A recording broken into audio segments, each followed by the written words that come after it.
ঠোঁট কামড়ে ছিঁড়ে ফেলবে নাকি ফাজিল ছেলে? ছিঁড়ে ফেলার জন্যে তো ধরিনি। আর আমি ফাজিল? ফাজিল না তো কি? কথা নাই বার্তা নাই, সোজা কিস করে বসলে। ঠোঁট ছাড়ো আর আমার কাঁধ থেকে হাত সরাও। আমি হাত ছড়াতে যাব কেন? আমি তো তোমার হাজবেন্ড। হাজবেন্ড হইছো এই জন্য বিছানায় একসাথে বসতে দিছি, আর কিছু না। সামান্য ভালোবাসার অধিকারটাও নেই? সেটা ভবিষ্যতে যদি হয় হবে, এখন না। মন মেজাজ ভালো না। তোমার মন মেজাজ ভালো থাকে কবে? তুমি কি বলতে চাও, আমি রাগ দেখাই? আমি ওভাবে বলিনি, তবে রাগ দেখাও একটু একটু। আমার সাথে কথা বলবি না, যা এখান থেকে। কথা না বললে খুশি হবা? আচ্ছা, বলবো না। আমার বান্ধবীদের সাথে কথা বল, যা। আমার সাথে বলবি না। ওদের সাথে তো ঘেসে ঘেসে গায়ে পড়ে ছবি তুলতে ভালো লাগে, তাই না? মিম, ওরা এক হিসেবে আমার বান্ধবী হয়, তার উপর আমাকে জিজু ডাকে, তাই এটা অস্বাভাবিক কিছু না। তো যাও না, ওদের কিস করো, ওদের সাথে বাসর করো। আমার কাছে আসছো কেন? তুমি তো আমার বউ, তোমাকে ছেড়ে কোথায় যাব? আর অনেক কষ্টের পর তোমাকে পেয়েছি, তাই এভাবে মুড নষ্ট করো না। আমি মুড নষ্ট করি, তাই না? আমার বান্ধবীদের দেখলে তো মুড ভালো হয়, তাই না? মাথা গরম করবা না। আমি এমনিতেই তোমাকে ভালোবেসে আধা পাগল হয়ে গেছি, এখন পুরো পাগল করো না, তখন পাবনা যেতে হবে।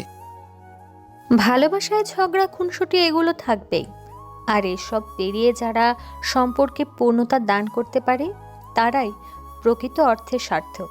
আজকের গল্পটা কাল্পনিক না, আবার সম্পূর্ণ বাস্তবও না। কলেজের ভর্তি হয়েছে সাব্বির, প্রায় 6 মাস হলো, এখনো নিয়মিত কলেজ করে না। আজকে কিছুদিন যাবৎ কলেজে আসা শুরু করেছে। রেজওয়ান আর সাব্বির কলেজে প্রবেশ করলো, Kashimpur high school and college. চাকরিটা বাদ দিলি কেন? জানিস তো নিয়মিত ক্লাস হয় না।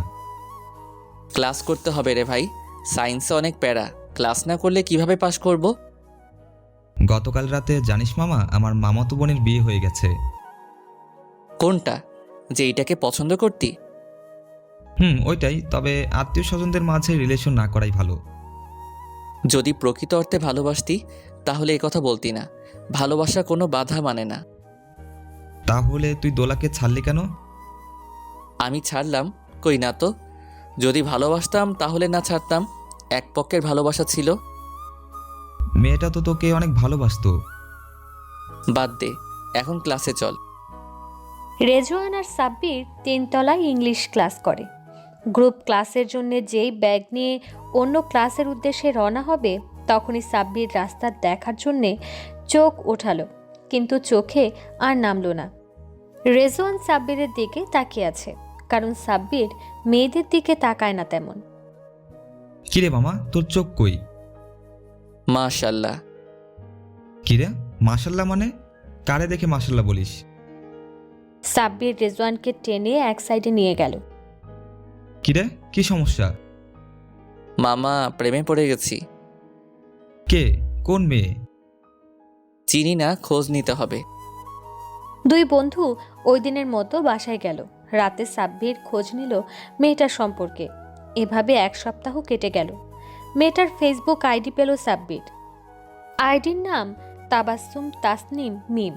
মেয়েটাকে নিয়ে কলেজের গ্রুপে একটা কনফেশন দিল, আর পার্সোনালি মেয়েটাকে ফেক আইডি দিয়ে বোঝাতে যে একটা ছেলে মেয়েটাকে ভালোবাসে। আর মেয়েটা জানতে চাইলে এক পর্যায়ে সাব্বির ওর আইডি দিয়ে মেয়েটাকে প্রপোজ করে। দেখো সাব্বির, কাউকে পছন্দ হওয়া স্বাভাবিক, তবে আমরা ফ্রেন্ড হতে পারি। কেন? আমার গার্লফ্রেন্ড হলে কি সমস্যা? আমি প্রমিস করতেছি কোনোদিন টাচ পর্যন্ত করব না। না, তুমি মাইন্ড করো না, তবে আমি তোমাকেই মানা করতেছি। তোমার জায়গায় যে কেউ থাকলে একই কথা বলতাম, কারণ আমি এখন রিলেশনে যেতে চাই না। কেন, রিলেশনে কি সমস্যা? সমস্যা নেই, তবে আমি আর রিলেশনে যাব না। কেন, তোমার বয়ফ্রেন্ড আছে নাকি? না, আমার বয়ফ্রেন্ড নাই।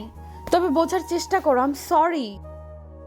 আচ্ছা, সমস্যা নাই, ব্যাপার না, আমি এতে অভ্যস্ত। সাব্বির আর মিমকে মেসেজ দিল না। দোকানে গেল 1 প্যাকেট সিগারেট আর একটা লাইটার কিনতে।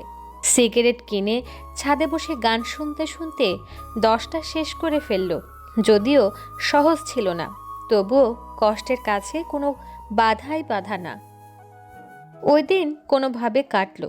এর পরদিন আবার মেসেজ দিল সাব্বির। সাব্বির যতই বোঝানোর চেষ্টা করুক, মিম এক কথার মানুষ। সাব্বিরের জোড়াজড়িতে মিম এক পর্যায়ে কারণ বলল যে কেন সে রিলেশনে যাবে না। মিম, আমি কি দেখতে খারাপ, না কোনো সমস্যা আছে আমার? আরে না, তোমার সমস্যা নাই, সমস্যা আমার। সমস্যা কি বলো? আমার এই তো কি হয়েছে? মানুষের রিলেশন হয়, ব্রেকআপ হয়, এগুলো নর্মাল। তাই বলে আর কাউকে ভালোবাসা যাবে না? আমাকে অন্তত একটা সুযোগ দাও। সরি সাব্বির, আমি কিভাবে তোমাকে বিশ্বাস করব বলো? যার সাথে 6 বছরের পরিচয়, সেই কয়দিন আগে বিয়ে করে নিল, আর তোমার সাথে কয়দিনের পরিচয় আমার। আচ্ছা বাদ দাও, ওরে ভুলে যাও। আর আমি তো আছি, একদিন না একদিন ভালোবাসা তৈরি হবে। বাদ দাও, এগুলো ভাল লাগে না। আচ্ছা, তুমি তো ওই দিন গান শোনালা, আজকে শোনাও। আমার গান শুনবা? তোমার ইচ্ছা মতো শোনাও। সাব্বির মিমের উদ্দেশ্যে তাসনিফের উৎসর্গ আর প্রতিমা গানটা গাইল। পরিচয় ঘনিষ্ঠ হতে লাগলো। সাব্বির নিয়মিত মিমের নিকনেম চেঞ্জ করে। মিম সাব্বিরের নাম দিয়েছে কবি সাহেব। কয়েকবার রাস্তায় দেখাও করেছে। একদিন রাতে রেজওয়ান আর সাব্বির বসে আছে। এই দোস্ত, মিমের সমস্যা কি রে? এত ভাব নাই কেন? ভাব নেই না, ভালো মেয়ে ও, না হলে কোনো ছেলের শোকে এভাবে চোখ ভেজাতো না আর আমাকে মানা করতো না। ওর পিছু ছেড়ে দে, ওর থেকে অনেক ভালো মেয়ে পাবি তুই। তুইও দেখি কলেজের পোলাপানের মতো শুরু করলি। ওই দিন পলাশ আর বাদলের সাথে তো মারামারি লাগতো প্রায়। কি হয়েছিল আমাকে বলিস নাই কেন? পুরো কলেজে আগুন লাগিয়ে দিতাম। আরে তেমন কিছু না, ওদেরও বয়স কম, আমারও বয়স কম, ভুল বোঝাবুঝি। তবে ওরাও পছন্দ করে ওকে। ওরে বিয়ে করবি তুই? তবে ওরাও পছন্দ করে ওকে। ও করলে তো এখনই করতাম, তবে ওর ফ্যামিলি নাকি ভালো চাকরি ছাড়া মেয়ে বিয়ে দিবে না। তাই ভাবতেছি পুলিশে চাকরির ব্যাপারটা নিয়ে আবার সিরিয়াস হব। কারণ তখন যদি ওর বাবা মায়ের কথা শুনেও আমাকে বিয়ে করে, তবুও ওকে পাবো। তুই তো এমন ছিলি না।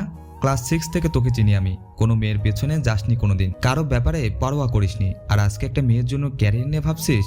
তুই না ইঞ্জিনিয়ারিং করবি বলেছিলি? দেখি কোনটা আগে হয়। আগে যদি পুলিশে চাকরি পাই তাহলে আগে বিয়ে করতে পারবো ওকে। আর মেয়ে মানুষ তো জানিসই, কোন সময় বিয়ে হয়ে যায় কে জানে। তাহলে আমিও আর্মিতে চলে যাই। একা একা ইঞ্জিনিয়ারিং ভাল লাগবে না। তোর ইচ্ছা। তবে যাই করিস না কেন ভেবে চিনতে, পরে আফসোস করিস না। সেটা আর বলতে। এভাবে সবটা 2 মাসে কেটে গেল। এর মধ্য দিয়ে মিমের বোনের ছেলে হলো একটা। সম্পর্কটাও আগের থেকে একটু ভালো হয়েছে দুজনের, তবে ভালোবাসা পর্যায়ে না। সাব্বির সকালে ঘুম থেকে উঠেই ফোনটা হাতে নিল। মিমের মেসেজ এসেছে। সাব্বির, তোমার সাথে একটা কথা ছিল। হ্যাঁ বলো, কি কথা? সকাল সকাল আই লাভ ইউ বলবে নাকি? সবসময় ফাজলামি ভাল লাগে না, সিরিয়াস হতে পারো না? আচ্ছা সিরিয়াস হলাম, এবার বলো কি হয়েছে। আমার বিয়ে নিয়ে বাড়িতে কথা হচ্ছে, কিন্তু আমি এখন বিয়েটা করতে চাই না। বাড়িতে কি বলা যায় বলো তো? বিয়ে? হঠাৎ বিয়ের কথা আসলো কোথা থেকে? আমিও জানি না, রাতে আব্বু আম্মুর সাথে কি নিয়ে যেন কথা বলছিল, আমি গুরুত্ব দেইনি। বাট আজ সকাল হতেই বলতেছে কোনো ছেলে নাকি সম্বন্ধ নিয়ে আসছে। তাহলে আর কি, হ্যাঁ বলে দাও, তোমার বিয়ের দাওয়াতটা খাই। আবার ফাজলামি করতেছো? তা না হলে আর কি বলবো বলো? আমাকে তো বিয়ে করতে বললে আর বিয়ে করবা না। এভাবে বলো কেন? তো আর কিভাবে বলবো? বিয়ে করে নাও, সংসার করো, আমি তোমার বিয়ের দিন গান উপহার দিয়ে যাব তোমাকে। লাগবে না তোমার গান, আমি মানা করে দিয়েছি। আমার জন্যে মানা করেছো? আমার বইয়েই গেছে মানা করতে, তোমার জন্যে? তুমি কে আমার? আসলেই তো, আমি কে? এখন বিয়ে করব না, ভাল লাগে না এসব। রাব্বি চলে যাওয়ার পর থেকে আর ভাল লাগতেছে না এসব। আচ্ছা মিম, আমি যদি সরকারি চাকরি নিয়ে তোমাদের বাড়িতে সম্বন্ধ পাঠাই, তবে আমাকে বিয়ে করবা? জানি না, সব ফ্যামিলির উপর ডিপেন্ড করে। তবে যদি তুমি হও, তবে সেক্ষেত্রে আমি বাড়িতে বলবো। সত্যি? তবে এত খুশি হওয়ার কিছু নেই, আগে আমাকে একটা কথা দাও। দিলা তো মুডটা নষ্ট করে, বলো কি কথা? আগে বলো, কথা দিবা কিনা? না, না জেনে কথা দেওয়া ঠিক হবে না। তা তোর জন্য আমি কথা দিলাম আর তুই দিবি না? কথা দেওয়া মানেই তো বলবা যাতে তুমি চলে গেলে আমি সুইসাইড বা এসব না করি, তাই তো? পারবো না। যা, তোর সাথে কথা নাই। আমার বেবিটা রাগ করে কেন? আমি তোর কোন জন্মের বেবি? তোরে এমন দেওয়া দিব যে সারা জীবন মনে রাখবি।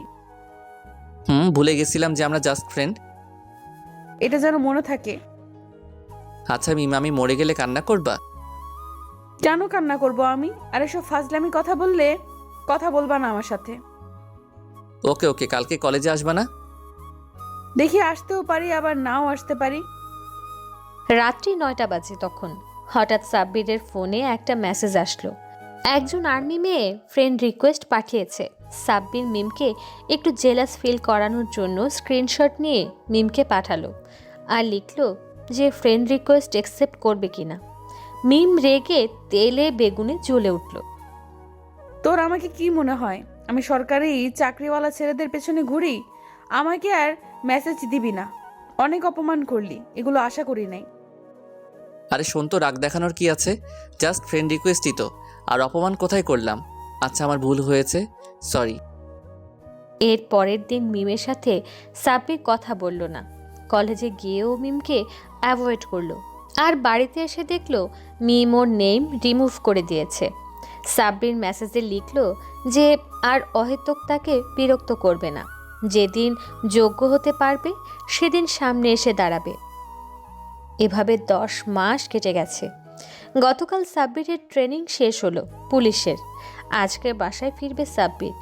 গাড়িতে উঠে মনে মনে আল্লাহ আল্লাহ করতে করতে ব্যাগে থাকা ফোনটা অন করলো। 6 মাস পর আইডিতে ঢুকে দেখলো অনেকের মেসেজ এসেছে আর মিমের আইডি অ্যাক্টিভ। মিমকে মেসেজ দিল। আসসালামু আলাইকুম। ওয়ালাইকুম আসসালাম। এতদিন পর কোথায় থেকে উদয় হলেন? একটু জীবনের জন্য ব্যস্ত ছিলাম। আপনি? বিয়ে শাদী হয়নি? কাউকে পছন্দই হয় না, সম্বন্ধ আসে আর ফিরিয়ে দেই। আপনার কি অবস্থা? পরীক্ষা দিলেন না? কোথায় আছেন? গাড়িতে আছি চাঁদপুরের, বাড়িতে ফিরছি। গ্রামে ছিলে এতদিন? হ্যাঁ, ক্ষেত খামার করলাম। অনেক সফল ব্যবসায়ী আমি। হায় রে ব্যবসা।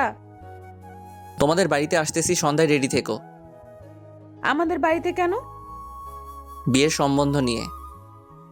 মজা করো আগের মতো, ভালো হয়ে যাও। আচ্ছা সময় মতোই বুঝতে পারবা, এখন রাখি। সাব্বির বাড়িতে ফিরতেই রেজওয়ানকে কল দিল।